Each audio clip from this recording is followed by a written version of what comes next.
Salut les amis, on est parti aujourd'hui pour le 27e épisode de cette série spéciale Mercato. On va démarrer les amis avec une information du côté du Paris Saint-Germain et c'est quasiment officiel. On attend une officialisation peut-être cet après-midi ou demain. Tout est ok entre le Paris Saint-Germain, le RB à Leipzig et le joueur Nordi Mukiele. 100% de chance pour que Nordi Mukiele rejoigne le Paris Saint-Germain, alors qu'hier on avait parlé notamment du fait que Chelsea essayait de s'immiscer dans ces négociations. Eh bien, les Blues n'arriveront pas à leur fin. Le joueur va rejoindre le Paris Saint-Germain. Tout est prévu pour aujourd'hui ou demain. Et c'est une bonne nouvelle pour le PSG. C'est un profil intéressant qui est assez polyvalent et qui peut apporter beaucoup, que ce soit en charnière, que ce soit aussi sur le côté, peut-être même un petit peu plus haut, même si ça semble peu probable que Nordi Mukiele évolue en milieu de terrain. Je pense que plutôt que ce sera en charnière ou alors en tant que latéral. Ensuite les amis, on va aller du côté des Blues de Chelsea avec une information qui concerne le milieu de terrain offensif ou alors ailier, hein, ça dépend, mais moi j'apprécie plutôt son profil en tant que milieu de terrain offensif. C'est Hakim Ziyech qui a eu une saison un petit peu particulière du côté de Chelsea l'année passée. Ça n'a pas toujours été simple pour lui. Il n'a pas d'ailleurs toujours convaincu Thomas Tuchel et c'est pour ça qu'il est à l'heure question d'un départ de Hakim Ziyech, qui visiblement aurait fait part de ses envies à la direction des Blues de Chelsea. Des envies de départ, et il y a un club très intéressé, on le sait déjà depuis quelques semaines, c'est l'AC Milan, très intéressé par Hakim Ziyech.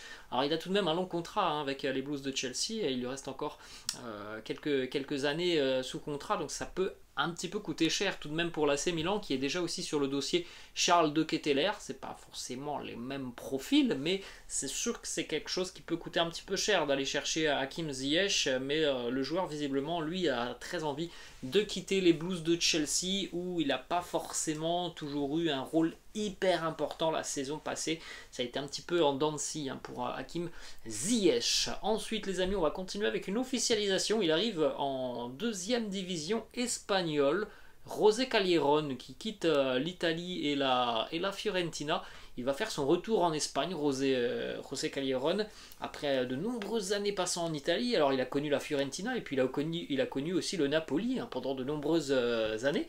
José Callejon de retour en Espagne en Segunda División avec Grenade qui malheureusement a été relégué la saison passée, qui aura vraisemblablement l'objectif de remonter directement en Liga. Arrivé d'un attaquant très expérimenté, José Callejon, à l'âge de 35 ans. Il a connu beaucoup de clubs dans sa carrière, entre autres le Real, le Napoli ou la Fiorentina, donc c'est tout de même un joli coup pour le club andalou qui évoluera donc en seconde division. Ensuite les amis, on va aller en Italie avec une information qui concerne la Roma de José Mourinho, qui est en discussion avec Manchester United pour la signature du défenseur ivoirien Eric Bailly. José Mourinho apprécie beaucoup le profil de Bailly, il connaît bien le joueur, il l'a eu sous ses ordres il y a quelques années du côté de Manchester United, et à Manchester on sait aussi que voilà, on n'a pas toujours été très convaincu d'Eric Bailly sur le terrain, donc c'est un joueur qui peut être amené à quitter le club.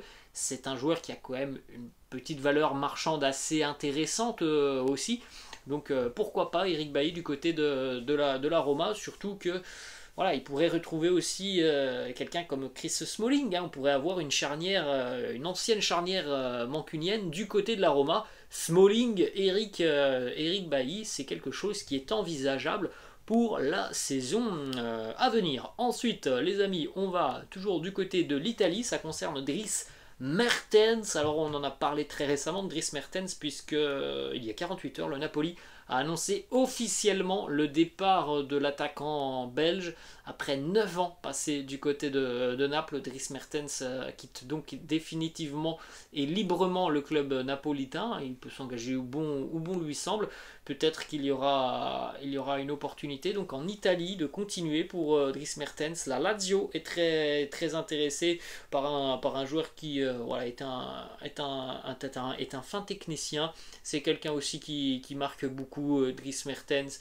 Je pense que lui apprécie énormément la vie en Italie. Est-ce qu'il va rejoindre un autre club en Serie A? Je ne le sais pas, mais en tout cas je pense que avec son expérience, avec tout ce qu'il a vécu au cours de sa carrière, c'est véritablement un joueur qui peut être très intéressant pour beaucoup de clubs, donc affaire à suivre, notamment certains clubs en France. Alors je ne sais pas si le projet de rejoindre la Ligue 1 peut l'intéresser, mais je pense que voilà, ça peut être un très joli coup à faire, hein, le coup Dries Mertens qui est libre à l'heure actuelle. Ensuite les amis, on va s'intéresser à un joueur du RB Salzbourg, un joueur que l'on a vu un petit peu l'année passée durant la Ligue des Champions. Il a belle épopée de Salzbourg, notamment face à Liverpool, face au Bayern Munich. Le jeune attaquant slovène Benjamin Sesko, 19 ans, un profil très atypique parce qu'à l'âge de 19 ans, Benjamin Sesko, il fait déjà 1m94, hein, donc c'est quand même un sacré mastodonte offensivement, mais malgré donc cette taille assez impressionnante, eh bien Benjamin Sesko est un joueur qui techniquement est très fin. C'est un joueur aussi qui est quand même assez rapide, hein, pour sa grande taille, et qui est un bon finisseur. Dans la surface de réparation, il a pas mal de qualité. Le prix du joueur est estimé à 20 millions d'euros par Salzbourg. Deux clubs sont intéressés, le Real Madrid et Manchester United. Alors le Real, hein, c'est évidemment conditionné par les départs peut-être d'Asensio, de Dani Ceballos, mais en tout cas Manchester United semble être intéressé. Plusieurs médias annoncent que Benjamin Sesko pourrait avoir une trajectoire de carrière assez similaire à celle de Erling Haaland. Alors bon, il a des similitudes, hein, dans son style de jeu, mais voilà, il n'a pas encore, on va dire, éclos au plus haut niveau. À 19 ans, Haaland était déjà quelqu'un qui empilait les buts avec Salzbourg. C'est pas encore le cas de Benjamin Sesko, mais c'est un profil très intéressant avec, je pense, une grosse marge de progression. Ensuite les amis, on va enchaîner avec une information qui concerne Luis Suarez. On a eu beaucoup de rumeurs depuis quelques semaines qui concernent Luis Suarez, et très récemment, la semaine dernière, Luis Suarez avec ses rumeurs qu'il envoyait du côté du Nacional de Montevideo en Uruguay. Alors ce matin, d'une source américaine, d'un journaliste d'ESPN, 350 000 abonnés sur Twitter, ce journaliste nous annonce que Luis Suarez est plus proche que jamais de rejoindre la Major League Soccer et de rejoindre une équipe qui, voilà, a accueilli déjà pas mal d'Européens, notamment de joueurs qui sont sur la fin de leur carrière, puisque c'est le LAFC qui vient d'accueillir il y a quelques semaines Gareth Bale ou encore Giorgio Chiellini. Il y a aussi Carlos Vela en attaque. Et bien voilà, Luis Suarez serait proche de s'engager avec le Los Angeles FC. Ensuite, on va aller du côté de l'Angleterre, à Chelsea, une information qui concerne Timo Werner. Timo Werner, gros problème d'efficacité, hein, pour lui avec les Blues de Chelsea. Il n'a pas réussi à franchir cette marche entre la Bundesliga et la Première Ligue. Beaucoup de difficultés à s'adapter, hein, du côté de la PL pour Timo Werner. On n'est pas sûr qu'il sera à Chelsea la saison prochaine, alors que pourtant les Blues ont perdu tout de même Romelu Lukaku, donc il a quasiment le champ libre, hein, pour lui. Mais il y a eu aussi l'arrivée de Raheem Sterling.